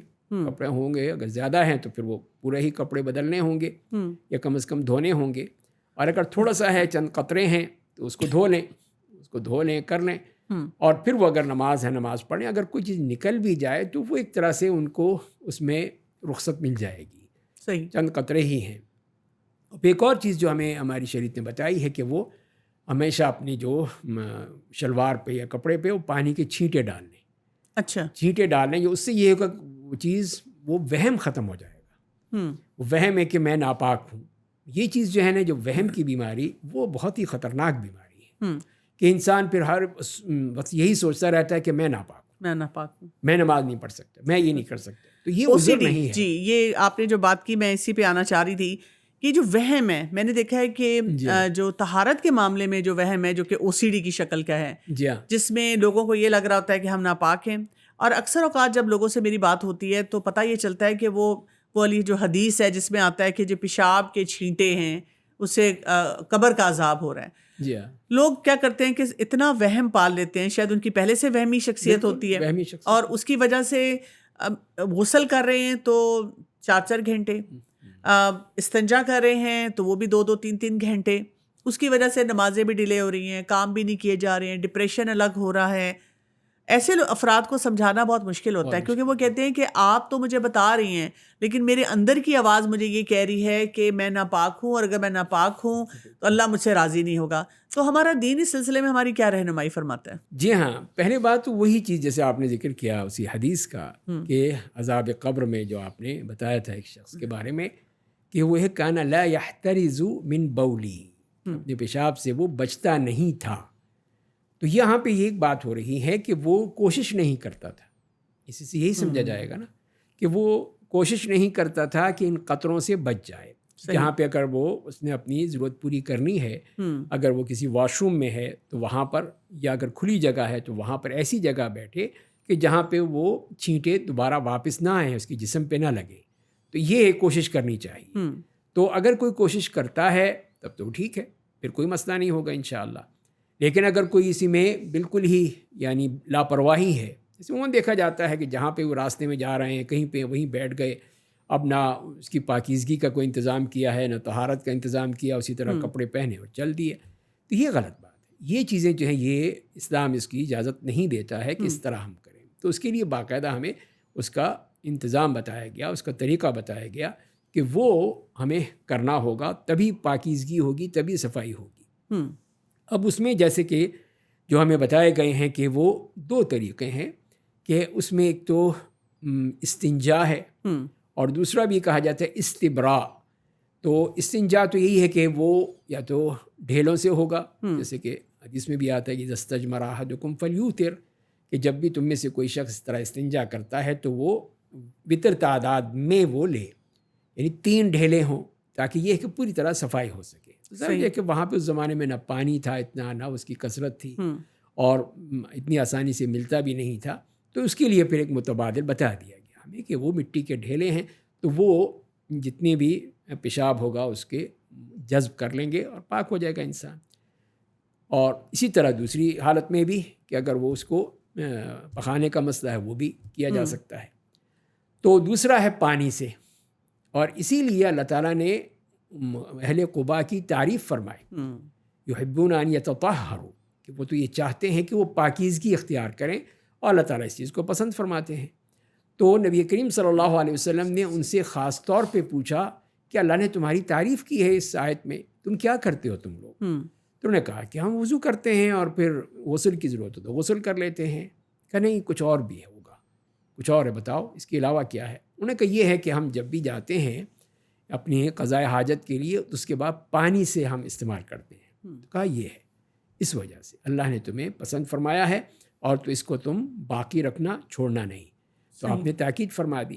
یہی اس سے معلوم یہ ہوا کہ ہمیں پھر پانی سے استعمال کر لینا وہ ایک اہم ذریعہ ہے کہ اس کے ذریعے سے پوری طرح پاکیزگی ہو جاتی ہے. آج کل کے دور میں جو ڈھیلے ہیں ان کی جگہ جیسے ٹیشو پیپر استعمال کر سکتے ہیں. اصل چیز تو وہی ہے نا کہ ہم نے وہ نجاست ختم کرنی. جیسے کئی دفعہ ہوتا ہے کہ آپ ویسٹرن کلچرز میں کہیں ٹریول کر رہے ہوتے ہیں اور وہاں پہ واش روم میں پانی نہیں ہوتا اور ہمارے لیے بہت مشکل ہوتی ہے، اور ہم چھپ چھپ کے کبھی پانی کی بوتل رکھ رہے ہیں، کبھی کوئی اسپرے رکھ رہے ہیں، تو اس کا مطلب کہ وہاں پہ ٹیشو استعمال کیا جا سکتا ہے. ٹیشو استعمال کیا جا سکتا ہے. ٹھیک ہے، ہم عادی اسی کے ہیں، یہ بھی تجربہ ہوا ایسا ہی. تو یہی ہوا، تو یا تو ٹیشو رکھیں جیب میں، یا پھر وہی آپ نے جیسے کہا کہ پانی کی بوتل رکھیں، وہ ساتھ لے کر جائیں اور اس سے پھر اپنی آپ طہارت کریں.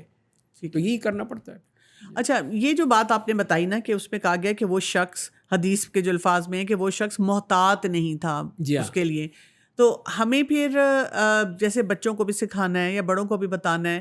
اور کچھ لوگ ایسے بھی کہتے ہیں کہ جی ہم بہت کیئرفل ہونے کی کوشش کرتے ہیں، ہمیں یہ جو اسپیشلی جن کو OCD کی بیماری ہوتی ہے وہ کہتے ہیں کہ ہمیں محسوس ہوتا ہے کہ پانی، وہ جو پیشاب کے جو قطرے ہیں، کچھ چھینٹے ہیں وہ لگ گئے ہیں جسم پہ، یا جو شلوار یا پینٹ جو بھی پہنی اس پہ لگ گئے ہیں، اور پھر وہ بار بار اپنی پینٹ بدل رہے ہیں، بار بار وہ صفائی کر رہے ہیں، وہ کہاں کیسے وہ حد بندی نہیں کر پاتے ہیں. بالکل. تو اس کے لیے کیا کرنا چاہیے؟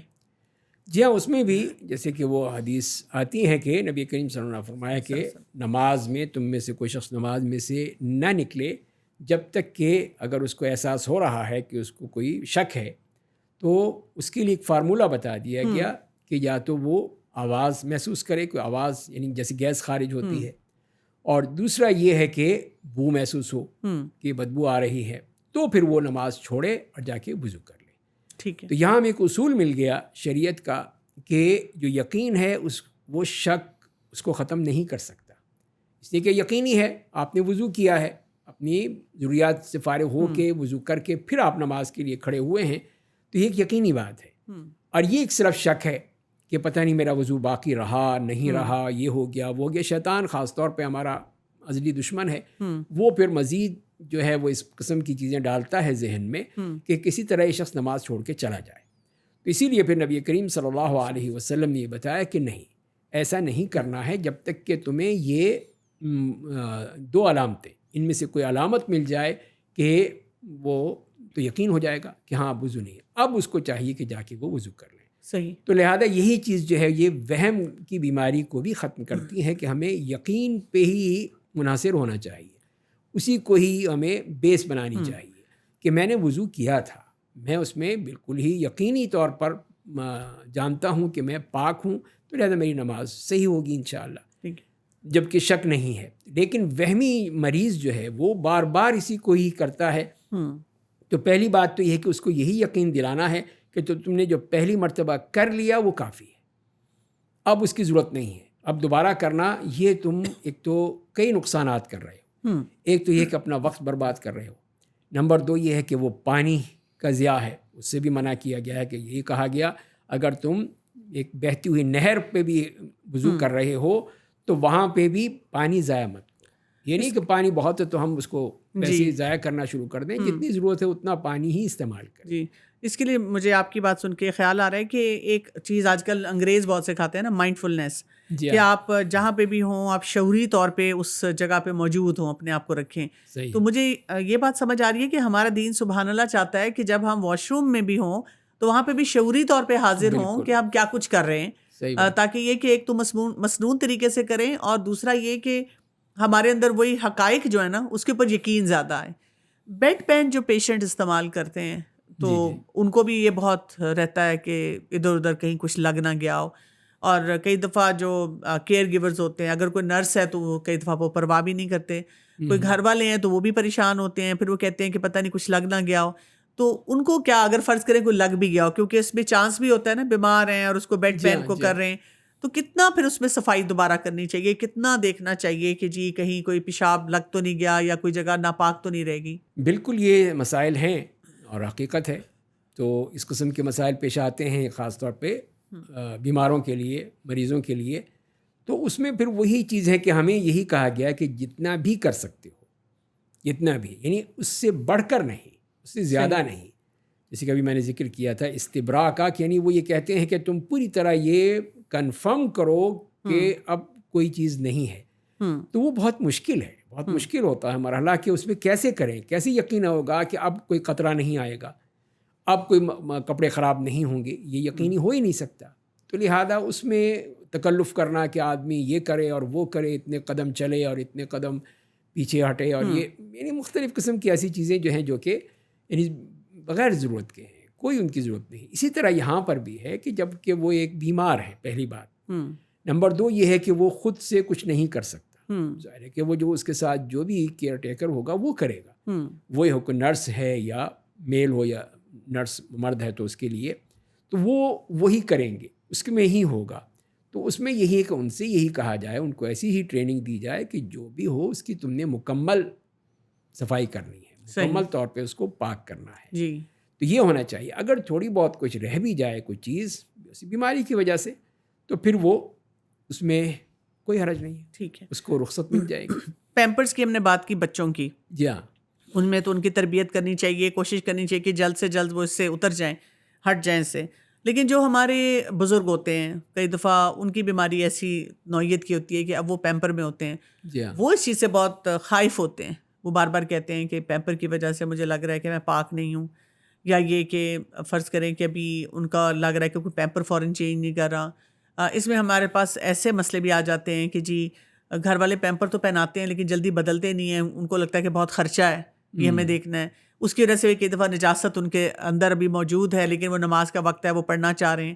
تو کیا کرنا چاہیے ایسی کیفیت میں ان کو؟ جی ہاں, پہلی تو یہی ہے کہ ایسے وقت میں پھر ان کو اگر ممکن ہو تو پھر وہ ان کو صفائی کی جائے, پاکیزگی کی جائے. اگر وہ اس کے بغیر گزارا نہیں ہے کہ جب تک کہ وہ ان کو یہ پہنایا نہ جائے, تو بہتر یہ ہے کہ صفائی کر کے پھر ان کو ایک پاک صاف جو پیمپر ہے وہ پہنا دیا جائے, اور پھر ان سے کہا آپ نماز پڑھ لیں. اپنی اشاروں سے ہی پڑھنی ہے, جی بیٹھ نہیں سکتے ہیں تو اشاروں سے ہی نماز پڑھیں گے, تو آپ اسی طرح لیٹے ہی لیٹے آپ نماز پڑھ لیجئے. تو یہ ہمیں کوشش کرنی چاہیے. اور اگر ہے بھی تو وہ پھر ایک مجبوری ہے, مجبوری کے طور پہ ہے نا, یہ تو نہیں ہے کہ وہ خوشی سے ایسی بات کی جا رہی ہے. جی اب کوئی شخص نہیں ہے اس ایسا کہ جو کر سکے. اب جو ہاسپٹل ہے اس میں ضروری تو نہیں کہ ہر وقت 24 گھنٹے کوئی کھڑا رہے گا وہاں, بالکل کوئی دیکھنے والا بھی نہیں ہے. اب کوئی خاتون ہوگی تو خاتون ہی ہونی چاہیے, مرد ہے تو مرد ہونا چاہیے. تو یہ مسائل ہوتے ہیں. تو ایسی صورت میں بھی اگر وہ کرنا چاہیں, نماز پڑھنا چاہیں, تو ان کو نماز پڑھنے میں کوئی حرج نہیں, اس لیے کہ یہ ایک مجبوری ہے. صحیح, کوئی ویسی چیز نہیں ہے کہ ہم جان بوجھ کے کر رہے ہیں, مجبوراً کر رہے ہیں ایک مریض کے لیے. تو وہی جیسے میں نے عرض کیا کہ وہ اگر 2 نمازیں جمع کر سکتے ہیں تو نمازیں جمع کر لیں. کہ جیسے ظہر کا وقت آیا اس وقت ان کو نیا پیمپر پہنا دیا گیا, کپڑے بالکل صاف ہیں, پاکیزگی ہے. اب بہتر ہے کہ اب انتظار کریں عصر کا, وہ ظہر اور عصر 4 رکعت اس کی 4 رکعت اس کی پوری پڑھ لیں, تو مسئلہ اور آسان ہو گیا. الحمدللہ. اچھا, نجاست جو ہوتی ہے نا, کئی دفعہ ایسے ہوتا ہے کہ آپ اس کو صاف کر لیتے ہیں لیکن اس کا کوئی نشان رہ جاتا ہے. اور یہ زیادہ تر وہ لوگ جن کے ذہن میں وہم کی بیماری ہوتی ہے نا, وہ بہت زیادہ ان نشانوں کو لے کر بیٹھے رہتے ہیں. یعنی 10 کپڑے 15 کپڑے اٹھاتے ہیں, کہتے ہیں یہ میں نے نہیں پہننا, یہ میں نے نہیں پہننا, اس پہ بھی نجاست نظر آ رہی ہے. تو اس وقت بھی بہت بڑا چیلنج ہو جاتا ہے اپنے لیے بھی, گھر والوں کے لیے بھی. تو اس سلسلے میں ہمارا دین ہماری کیا رہنمائی کرتا ہے کہ اگر کوئی نشان ہے تو کیا وہ بھی نجس ہے؟ جی ہاں, یہ بھی بہت اہم چیز ہے. اور جیسے آپ نے اشارہ کیا کہ وہم کے وجہ سے اور پھر اس کی سنگینی بڑھ جاتی ہے. کہ جب وہم ہے کہ یہاں پہ اس پہ نشان لگ گیا ہے, تو حالانکہ وہ تو اب ظاہر ہے کہ وہ صرف کلر ہے نا, رنگ ہے, وہ ہے, وہ اصل حقیقت تو نہیں ہے, وہ تو صاف ہو گئی. جی, تو اسی لیے پھر اس میں کوئی حرج نہیں ہے. تو یہی ہے کہ ایسے بھی جیسے ہمیں ایسے واقعات ملتے ہیں کہ صرف کپڑے پر رنگ لگا ہوا ہے، یا جیسے خون کا تھا یا کسی بھی نجاست کا تھا، تو جب اس کو دھو دیا گیا، صاف کر دیا گیا، اب ان کے لیے تو وہاں پہ اس قسم کے وہ کیمیکلز تو نہیں تھے جیسے آج کل ہیں کہ آپ کو وہ واشنگ پاؤڈر ملتے ہیں کہ اس سے تو آپ دھو لیں کپڑے کو تو بالکل صاف ہو جاتا ہے، وہ چیزیں نہیں تھیں، تو وہ ہاتھ سے ہی اس کو رگڑ کے دھوتے تھے یا کسی اور چیز سے جو بھی ان کے پاس موجود تھا، تو لہٰذا یہ رنگ تو رہتا تھا، اس کا اثر رہتا تھا، تو لہٰذا اس سے کوئی فرق نہیں پڑتا۔ اچھا، 2 اور کنڈیشنز میرے ذہن میں آ رہی ہیں یہ اس نجاست کے حساب سے ہی، جو یورین پاس کرتے ہیں لوگ، جیسے کئی دفعہ پبلک پلیسز پہ کہیں نہ کہیں جیسے پکنک پہ ہی گئے ہیں یا کہیں اس میں وہاں پہ انہوں نے کوئی یورین پاس کیا، کسی بچے نے کیا، اب یہ کہ ہمیں یہ پتہ ہے کہ ہمارے لیے جو خصوصیت رسول اللہ صلی اللہ علیہ وسلم کو ملی تھی کہ زمین ہمارے لیے ایسے ہے کہ ہر جگہ ہم نماز پڑھ سکتے ہیں، وہ جائے نماز کی طرح ہے، تو کچھ لوگ ایسے جو ہوتے ہیں وہ پھر پریشان رہتے ہیں اگر کہیں پہ ان کو اس طرح نماز پڑھنی پڑ جائے اور وہاں پہ ان کے پاس کوئی چادر نہیں، کوئی جائے نماز نہیں، کہ کیا پتہ یہاں سے کوئی گزرا ہو اور یہ جگہ ناپاک رہ گئی ہو، تو اگر کوئی وہاں پہ پیشاب کسی زمین پہ کر دیتا ہے تو کیا وہ زمین ناپاک ہو جاتی ہے ہمیشہ کے لیے؟ جی ہاں، یہ بھی بہت اہم بات ہے کہ اس طرح ایک وہی پہلی بات وہی وہم اور شک، تو ہمارے دین نے اسی سے ہمیں بچایا ہے اور یہی کہا ہے کہ جو یقینی صورتحال وہ ہوگی کہ وہاں آپ نے دیکھا ہو کہ وہاں پہ غلاظت پڑی ہوئی ہے یا آپ کے سامنے کسی نے وہاں پر پیشاب کیا ہے، تب تو ٹھیک ہے، یقینی ہے کہ وہ ناپاک جگہ ہے، تو آپ اس سے ہٹ کر دیکھ لیں کوئی جگہ مل جائے، اور باقی شک کے طور پر کہ ہو سکتا ہے یہاں تک آ گیا ہو یا یہاں سے گزرا ہو یا یہاں پہ غلاظت پڑی ہوئی ہو۔ ایک تو یہ ہے کہ اللہ کی طرف سے نظام ہے کہ دھوپ آتی ہے، دھوپ کی وجہ سے وہ جگہ جب خشک ہو گئی تو پاک ہو گئی، اچھا، تو لہذا اس کی کوئی ضرورت نہیں ہے کہ ہم اس کو دھوئیں یا صاف کریں، تو اب جب کہ وہ خشک جگہ ہو چکی ہے، اگر وہاں تھی بھی تو وہ غلاظت یا نجاست ختم ہو چکی، وہ پاک ہو گئی۔ دوسری کنڈیشن آتی ہے سوئمنگ پول۔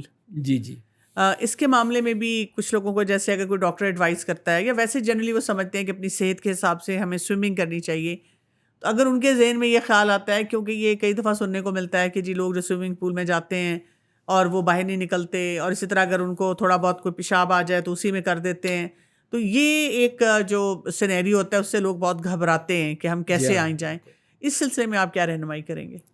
جی ہاں، اس میں بھی پہلے یہی ہے کہ اگر کسی کو ایسا کوئی شک ہے کہ ہو سکتا ہے کہ مجھے اس طرح ضرورت پڑ جائے، تو اس کی پہلے یہی ہے کہ وہ سوئمنگ سے پہلے جا کے واش روم میں پوری طرح پاک ہو جائے، پوری فراغت حاصل کر لے تاکہ پانی کو ناپاک کرے۔ پانی جو ہے وہ اس میں ظاہر ہے کہ وہ ایک محدود جگہ ہے، کوئی بہتی ہوئی جگہ نہیں ہے، نہر یا دریا نہیں ہے، تو اسی لیے پھر وہاں پہ مسائل اس کے احکام الگ ہوں گے، لیکن جہاں پہ نہر ہے یا دریا ہے، پانی بہہ رہا ہے، وہاں کوئی مسئلہ نہیں ہے، اس لیے کہ یہاں پہ جو ناپاک پانی ہوا تھا وہ آگے نکل گیا، اس کی جگہ دوسرا پاک آ گیا، پانی بات ختم ہو گئی۔ لیکن یہاں جب کہ ایک سوئمنگ پول ہے، وہاں تو ایک محدود جگہ ہے، وہاں جب اگر کوئی کیا جائے گا تو ایک طرح سے ایک دل میں شک پیدا ہو جائے گا، چاہے وہ ناپاک نہ بھی ہوا ہو، پانی اتنا زیادہ ہے کہ وہ اس میں ناپاکی نہیں ہے، لیکن جب کہ وہ ایک اس طرح کا مسئلہ ہو چکا ہے تو پھر شک پیدا ہوگا، تو لہذا بہتر یہی ہے کہ ایسا کام وہاں نہ کیا جائے، اور اس کے لیے پہلے آدمی فارغ ہو جائے، اور اگر سوئمنگ کے درمیان اس کو محسوس ہو رہا ہے تو وہاں سے نکلے اور جا کے واش روم میں جا کے پاک ہو، اس کے بعد آ کے وہ اس میں دوبارہ۔ لیکن اگر ہمیں لگے کہ کوئی اور وہاں پہ ہوگا جس کی وجہ سے اس پانی میں اس طرح سے مجھ پہ بھی وہ لگا ہوگا نجاست ساری، تو مجھے پھر اس کے بعد کیا غسل لینا چاہیے، کیا کرنا چاہیے احتیاطاً؟ اسی میں اصل تو یہی ہے کہ وہ جیسے نبی کریم صلی اللہ علیہ وسلم کہ الماء طہور لا ينجسہ شیء، پانی پاک ہوتا ہے، اس کو کوئی چیز نجس نہیں کر سکتی۔ اچھا، تو لہذا پھر ہمیں اس میں اتنے شک میں نہیں ہونا چاہیے، بہت چھوٹی جگہ ہو، کم پانی ہو، جس کی مقدار ہی بیان کی جاتی ہے، تو اس میں تو ہو سکتا ہے، لیکن جب اتنا بڑا ایک سوئمنگ پول ہے، ظاہر چھوٹا سا تو نہیں ہوتا، اچھے خاصے بڑے ہوتے ہیں کہ جس میں کافی پانی ہوتا ہے، تو اس کے لیے پھر یہ ہے کہ ہمیں گھبرانا نہیں چاہیے کہ وہ سارا پانی ناپاک نہیں ہوا ہے، اس میں جو نہا کے آدمی ٹھیک ہے، پاک ہے۔ جو مسنون غسل ہم کرتے ہیں، کیا اس کے بعد الگ سے وضو کی ضرورت پڑتی ہے؟ جی ہاں، اس میں بھی جو مسنون غسل ہے، ایک تو یہ ہے نا کہ ہم کے لیے ہمارے لیے کہ ہم وہ غسل کریں، اس کے بغیر پاک نہیں ہوں گے، تو دوسرا وہ ہے کہ جیسے کہ ہم صرف غسل کرتے ہیں اپنی گرمی کے زمانہ ہے، گرمی میں ہے، پسینے میں ہے، تو اس کی وجہ سے ہم چاہتے ہیں کہ ہم غسل نہا دھو لیں، ویسے نہا دھو لیں، جی نہا دھو کے جائیں، تو جہاں تک کہ وضو ہے وہ پھر جو واجب غسل ہے اس کا حصہ ہے کہ پہلے ہم وضو کریں گے اور پھر اس کے بعد پھر غسل کریں گے. صحیح. تو اس میں اگر ہم پوری طرح مطمئن ہیں کہ کسی قسم کا کوئی ہم نے ٹچ نہیں کیا ہے اپنی شرمگاہ کو, تو ایسی صورت میں ٹھیک ہے, کافی ہے. پھر وہ اگر شک پیدا ہو کہ ایسا معاملہ ہو گیا ہے کہ ہاتھ ٹچ ہو گیا ہے کہیں, تو اس صورت میں پھر ہم وضو کر لینا چاہیے تاکہ وہ شک نہ رہے. میں نے خواتین کو ایسی بات کہتے سنا ہے کہ جی وہ میں جو وضو کر رہی تھی تو مجھے بڑی مشکل ہو رہی تھی, دوپٹہ میرا نیچے اتر گیا تو وضو ٹوٹ گیا. تو میں نے کہا یہ آپ نے کہاں سے سنا؟ تو یہ ایک ٹپیکل بیہیویئر دیکھا جاتا ہے, یہ اذان کے وقت میں بھی دیکھا جاتا ہے کہ اذان کے وقت میں لوگ دوپٹہ سر پہ رکھتے ہیں, کیا یہ ضروری ہے؟ اور دوسرا یہ کہ جی اگر میں وضو کر رہی ہوں اور میں نے دوپٹہ سر پہ نہیں رکھا تو میرا وضو ٹوٹ جائے گا. اس کی کیا حقیقت ہے؟ نہیں, وہی کہہ لیجیے کہ یہ تو بس ایک کہہ لیجیے توہمات ہیں, رسومات ہیں یا سنی سنائی باتیں ہیں, اس کی کوئی حقیقت نہیں ہے. یہ نہیں کہا گیا. وہ تو نماز کے لیے ضرورت ہے کہ نماز میں آپ کا پورا جسم ساتر ہو اور پھر آپ نماز پڑھیں, لیکن وضو کے لیے تو نہیں کہا گیا کہ وضو میں بھی آپ پورے اپنے دوپٹہ ہو, چادر ہو, جیسے سردیاں ہیں اب چادر پہنی ہوئی ہے, اوڑھی ہوئی ہے, تو وہ اس میں آپ جائیں, واش روم جائیں, اس کا اور خطرہ ہے کہ کہیں اس میں کوئی نجاست لگ جائے, گر جائے, تو پھر اور مسئلہ پیدا ہوگا. تو لہذا تو اس کی کوئی ضرورت نہیں ہے, آدمی آرام سے جائے, جا کے وضو کر لے, اس کے بعد آ کے نماز کے لیے پھر وہ جو ضرورت ہے اپنی پورے کپڑے پہننے کی یا سر ڈھانپنے کی وہ کرے. اور اسی طرح یہ بھی کوئی ضروری نہیں ہے کہ جیسے ہم نے ایک رسم بنا لی ہے کہ اذان ہو رہی ہے تو سر ڈھانپ لیں. وہ تو جب ایک خاتون کے لیے کہا گیا ہے کہ وہ اس طرح وہ اپنے جیسے گھر میں ہیں تو حجاب میں ہونی چاہیے, مطلب کہ سر ڈھکا ہونا چاہیے. بہتر یہی ہے کہ گھر میں شوہر کے علاوہ دوسرے لوگ بھی ہیں گھر میں ہیں تو اس میں پھر اس کو رہنا چاہیے اس صورت میں. تو اس کے لیے مخصوص کر لینا کہ صرف اذان میں ہی ضرورت ہے, تو یہ کوئی وہ ثابت نہیں, ان سے نہیں کہا گیا. اچھا, رسول اللہ صلی اللہ علیہ وسلم کی جو ایک حدیث میں آتا ہے نا کہ ایک شخص آتا تھا, اس کی ایڑی جو تھی خشک تھی, جی ہاں, پھر اس کو بھیجا گیا, پھر بھیجا گیا. یہ لوگوں کو بہت ٹینشن دیتی ہے. لوگ کہتے ہیں کہ جی ہمیں کیسے پتہ چلے گا کہ کوئی ہمارا حصہ جو ہے وہ ڈرائی نہیں ہوا. اس پہ بھی میں نے دیکھا ہے کہ لوگ اتنی دفعہ وضو کرتے ہیں, 8-8 10-10 دفعہ. اور ایک مدر نے تو باقاعدہ مجھ سے شیئر کیا تھا کہ میری بچی جب وہ اس کے نیچے رکھتی ہے, نلکے کے نیچے, میں اس کے ساتھ ہوتی ہوں تو رگڑ رگڑ کے ملتی ہے, اور پتہ نہیں کتنی دفعہ 15-15 منٹ جو ہے نا وہ اپنے ان کو رگڑتی رہتی ہے. یہ کیسے اطمینان اپنے اندر لایا جائے کہ میرا وضو جو ہے ٹھیک ہو گیا ہے, کوئی جو ہے عضو وہ خشک نہیں رہا؟ جی ہاں, وہ اسی لیے نا کہ وہی جیسے میں نے عرض کیا, آپ نے بھی اس کی طرف اشارہ کیا کہ وہ وہم کی جو بیماری ہے وہ اصل پیدا ہو جاتی ہے. تو وہ کسی طرح ختم کرنی چاہیے کہ جو تم نے پہلی دفعہ کر لیا ہے بس کافی ہے کہ اب اس وقت دھو لو اپنے سارے اعضائے جسم کو, اور خاص طور پہ پاؤں کو, ان کو دھو لو, بس کافی ہے. اب یہ ظاہر ہے کہ اس پہ ہماری نظریں نہیں جا سکتی, لیکن ہمارا ہاتھ جو ہے وہ اس کو محسوس کر سکتا ہے. جب آپ نے پاؤں دھویا ہے تو آپ نے کوشش کی کہ پانی لے کے اپنی ایڑیوں تک پہنچا دیں. ایڑیاں ہیں اور ٹخنوں تک پانی اچھی طرح دھل جائے, پاؤں دھل جائے, بس کافی ہے.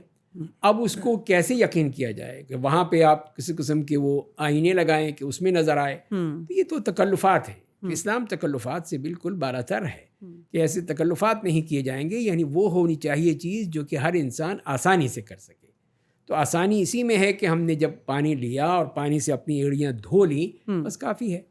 اب اس کے اوپر کس طرح تک یقین ہوگا؟ کسی اور کو دکھائیں آپ لوگوں کو, دیکھو میرا یہ خشک تو نہیں رہ گئی ایڑی, تو یہ بھی ایک تکلف ہے. تو اسی لیے بلا تکلف جو ہم نے خود کام کیا ہے وہی کافی ہے. سر آپ تو جس طرح بتا رہے ہیں نا تو بڑا دل کو سکون سا آ جاتا ہے کہ ایسے طہارت کے جو مسئلے جو لوگوں نے اتنے بڑے بڑے پہاڑ بنائے ہوئے, لگتا ہے کہ بہت آسان ہے. لیکن میں دیکھتی ہوں کہ کئی دفعہ لوگ کچھ ایسے افراد کے پاس جاتے ہیں جو کہ ان کا بہت وسیع علم ہوتا ہے, لیکن وہ جو فتویٰ دیتے ہیں, یہ جو بات کرتے ہیں, وہ بڑی شدت پسندی والی ہوتی ہے. تو ایک عام انسان اس کو کیسے پتہ چلے گا کہ وہ کس سے جا کر بات کرے؟ وہ یہ بھی نہیں چاہتا کہ بہت لبرل اپروچ ملے, یہ نہ ہو کہ ہم لوگوں کی بات سن کے اوور ریلیکس ہو جائیں اور اللہ تعالیٰ کے آگے جا کر پھر حساب دینا پڑے. لیکن ہمیں ایسے لوگوں سے بھی تو بچنا ہے نا جو ہمیں شدت پسندی کے ساتھ کوئی چیز سکھاتے ہیں. تو اس کا کیا کرائیٹیرین ہوگا؟ جی ہاں, وہ جیسے کہ ذہن میں وہی حدیث آتی ہے جب کہ نبی کریم صلی اللہ علیہ وسلم نے سیدنا معاذ ابن جبل رضی اللہ تعالیٰ عنہ اور ان کے ساتھ سیدنا ابو موسیٰ الاشعری رضی اللہ تعالیٰ عنہ دونوں حضرات کو بھیجا یمن.